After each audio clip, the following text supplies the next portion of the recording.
నమస్తే అన్న. నమస్తే అండి. మీ పేరు? నా పేరు పరవాడ కవలేశ్వరరావు. ఏం చేస్తుంటారు? మాది వ్యవసాయం, పొలిటికల్గా అలా చేస్తుంటాం. ప్రజెంట్ 2024లో ఎలక్షన్స్ వస్తున్నాయి ఆంధ్రాలో. ఏ పార్టీ వస్తుంది అంటారు? 2024లో ఎందుకంటే జగనన్న ప్రభుత్వం చాలా పక్కాగా వచ్చే అవకాశం అయితే 90 అంటే 100%, 175 మాత్రం పక్కా రావడం.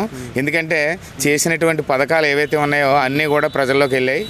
అది నిజ నిర్ధారణ చేసుకోవడం కోసం అయితే కనుక ప్రతి ఒక్కరు కూడా మనకి 2014 నుంచి 19 వరకు ఉన్నటువంటి అకౌంట్లు వాళ్ళు ఏవైతే ఉన్నాయో వాళ్ళు చూసుకొని నెక్స్ట్ 19 నుంచి 2024 వరకు కూడా అకౌంట్లు చెక్ చేసుకుంటే కనుక ఎవరు చెప్పేది ఏం కాదు, అకౌంట్లో చెప్తుంది అది అభివృద్ధి అనేది, ఆ కార్యక్రమాలు అని ఎలా జరిగినది. దాన్ని బట్టి ఏంటంటే జగన్మోహన్ రెడ్డి గారు పక్కగా 175 మాత్రం పక్కగా కొట్టే అవకాశం ఉంది.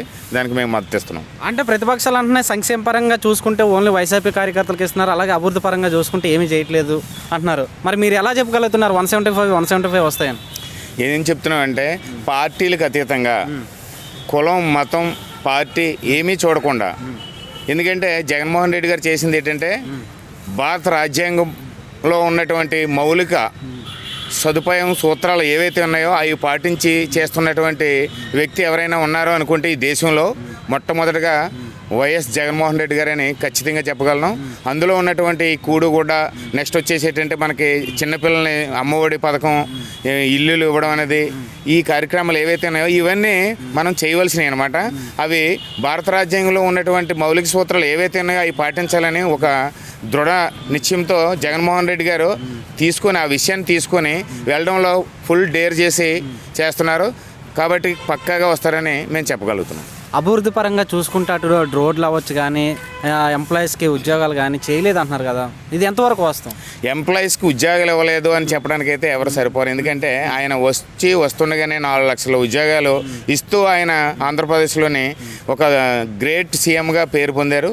నెక్స్ట్ అభివృద్ధి అంటే ఏదో ఒక రోడ్డుని చూసి ఏదో చిన్న కన్నం పడ్డ చూసి భూతార్థంలో పెట్టి చూపిస్తున్నారు తప్ప అదేముందంటే సింపుల్గా ఒక 6 నెలల ఒక 6 నెలల సమయంలోనే ఒక 6,000 కోట్లు పెడితే ఈజీగా అయిపోద్ది. ఎందుకంటే ప్రజా సంక్షేమ పథకాలు ఏవైతే ఉన్నాయో ఆరోగ్యపరంగాన, పిల్లలు విద్యాపరంగానే డెవలప్ చేస్తే కనుక మన ఆంధ్రప్రదేశ్లోని, మన దేశంలో ఆంధ్రప్రదేశ్ మొట్టమొదటి స్థానంలోకి వెళ్ళే దిశగా జగన్మోహన్ రెడ్డి గారు అనేది ప్రయత్నం చేస్తున్నారు.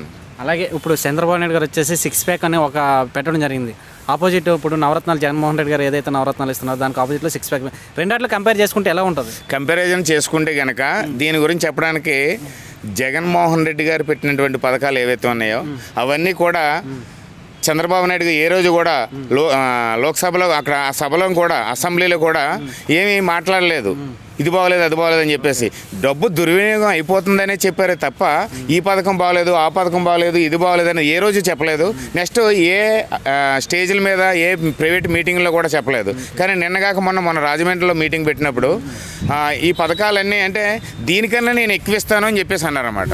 అంటే ఈ పథకాలన్నీ మంచివనే కదా, ఒప్పుకున్నారు కదా పక్కగా, దీనికన్నా ఎక్కువ ఇస్తాను అంటున్నారు. మరి ఇలా చేస్తేనే రాష్ట్రం అధోగతి పాలవుతుంది అన్న వ్యక్తి నేను దీనికన్నా ఎక్కువ ఇస్తానని అంటున్నాడంటే మరి మన ఆంధ్రప్రదేశ్ రాష్ట్ర ప్రజలందరినీ కూడా ఈయన మభ్య పెడుతున్నాడని చెప్పేసి నేను చెప్పగలను. Okay, thank you.